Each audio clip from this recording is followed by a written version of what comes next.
I could resist everything, except for temptation. Oscar Wilde.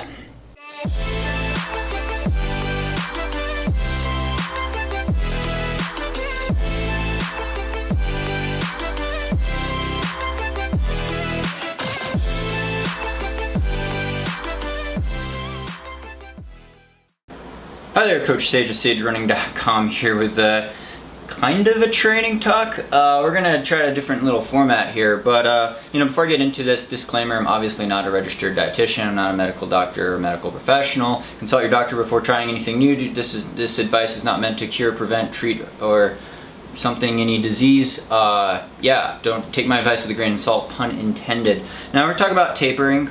And 2 weeks out, 10 days out from big race, you taper back your mileage, right? You're cutting volume a bit, depending on if it's a main focused race. Generally it is. And you're also cutting back on intensity, but the relative proportion of intensity per volume is relatively constant. You're still doing some intense workouts, but they're maybe shorter in duration, right? You're not doing the long, hard runs. You're not doing the long, hard, grueling tempo runs, because you don't want to tire yourself out the week before your race, right? It's not giving you any really benefits besides muscle memory, muscle tension, and keeping your metabolism revved up. You keep your metabolism revved up because if you keep eating the same caloric intake of food, and I get really hungry and I'm training a lot, you would theoretically gain weight, and that would be a concern if you're eating a lot of excess calories of unhealthy food and gaining a high percentage of body fat or something like that right before your race. Big weekend binge, you could gain some weight before the race. Don't want to do that. So mentally it's hard. It takes a lot of self-discipline, and that's a struggle and concern. But also looking at the food that you eat on a regular basis, regular healthy habits really come into play. So I don't count my calories. Maybe I eat 4,000, 5,000 calories per day. I don't know, probably ballpark. I've counted once in high school, a really long time ago. And your base metabolism also changes over time, and your work output and your training changes, and how your body responds to that. So unfortunately for someone like me, running 15 miles a day is a normal feat. It's a normal thing. My body's used to that. My metabolism's used to that. It's not this big energy expenditure. So I'm hungry after that, but I'm not super hungry, and I can't eat whatever I want, I should put it that way, or I could gain body fat, I could gain weight. It's actually not, I eat a bunch of vegan donuts and vegan ice cream and vegan cookies all the time. It's not a healthy diet. It's a vegan diet, but it's not a plant-based diet, right? You're not eating the fiber, you're not eating whole grains, you're not eating whole fruits and whole vegetables that are really chock full of the nutrients that you need, and the vitamins and minerals and the fiber and things like that. So a lot of people focus when they look at diet and nutrition. They focus on the macronutrients. They focus on what percentage of fat to protein to carbs, and they see protein is this big quality thing. Whereas in reality, these things aren't all created equal. A calorie is not a calorie is not a calorie. Carbohydrates come in different classifications, different forms, right? A bag of refined cane sugar or added artificial sweetener or sugar is a lot different than having a whole fruit, a date or something like that, right? And even with like gels and things created in the lab, some gel company brands, it's created in the lab, right? It's not found in nature.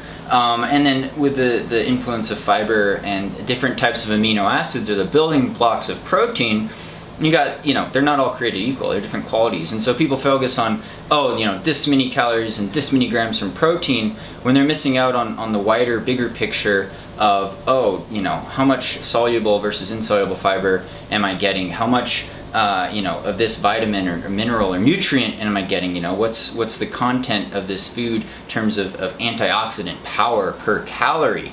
And I'll touch on this again kind of at the end of this video. But I just want to say, I'm not a saint. I struggle with this. There's a self-discipline type of thing mentally where you're like, I could eat whatever I want. I'm training a ton. I'm an ultra runner, marathon runner, whatever. But the reality is, if you eat excess calories, they got to go somewhere, right? They're not just, and people like to blame, it was the carbs, or it was the fat that, caused me to gain weight. Well, it's excess calories in general that will cause you to gain weight. And empty calories, why not make those calories have the biggest bang for their buck and have them be loaded with nutrients, vitamins and antioxidants. You could find that on a whole foods, plant-based type of diet, at least in my experience. But it's a debacle because you crave unhealthy things, you crave sweet things, you crave salty things, you crave fattening things, right? And you've got this internal struggle kind of in your mind, and that's kind of what's going on. Psst. Whoa, hey dude. Hey you, over here. Where'd you come from? I got the good stuff. This is what you need, this is what you deserve. Ice cream, cookies, and tequila. Oh no, you mustn't. You mustn't listen to You him. too? You need vegetables. What are they doing here? Whole grains. And fruit. Hey man, once it hits your lips. Banana. Don't listen to that fruit fairy. Apple. It's full of it. Cookies. Salad. Ice cream. Booze. You know what? Don't I'm listen tired to of your him. kind, healthy Lick fruit, the lollipop of food fairy. mediocrity and suck forever. You know what I love? I love the smell of napalm in the morning. I also would like you gone. Take this, fruit Oh, no, fairy. you don't.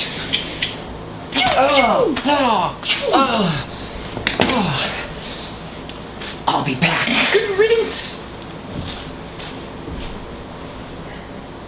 Whoa, oh man.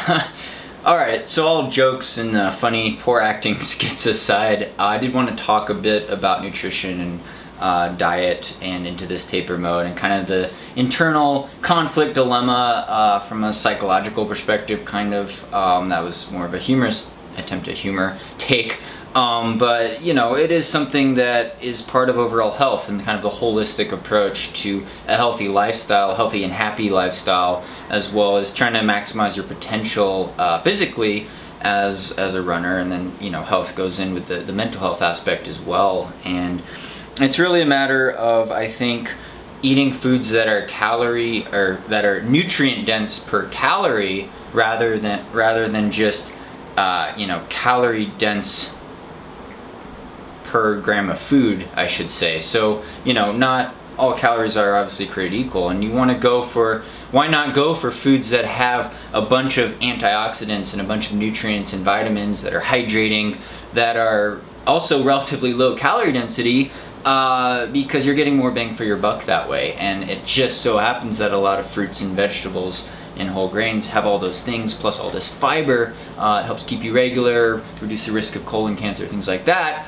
That are really beneficial. And if you do gain a little weight, try not to worry about it too much. It's a lot of times it's water weight fluctuation. Carbohydrates hydrate, right? They hydrate you. Water weight can fluctuate quite a bit in carbo loading and things like that. And Sandy and I don't have a scale in our apartment. We haven't had a scale for months. I don't weigh myself. I don't worry about it too much if I'm eating healthy. I just pinch my stomach, right? But if you cut out excess calories in foods that don't have a lot of nutrient density, is where you could make big gains. And you want to obviously be energized for the big race and for your big event, and be well hydrated. Even like a week out, you're hydrating really well, because these events do tend to dehydrate you. And of course, the water weight fluctuation can be huge, but don't worry about the weight as a baseline number too much. I'd worry more about body fat percentage if I did have anything measured, but I've never had that measured either. And so every now and then, if I go to a doctor, like once every 3 years, I might check out the triple beam balance scale, or if you're at a gym and there's a scale, but scales aren't always accurate either. Triple beam balances usually would be probably more accurate, at least on a flat surface, uniform surface, but it depends when you do it. So that's kind of my take on that. Again, thanks so much for all the support on here. Thank you to the Patreon supporters for really making all these videos possible, and for allowing me to get out my outlet of creativity, trying to mix it in with some running stuff as well.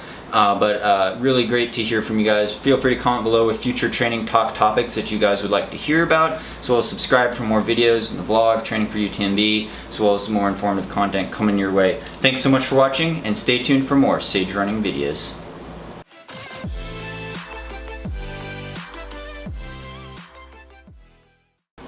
And so he says, "Do you love me?" And she says, "No, But that's a real nice ski mask.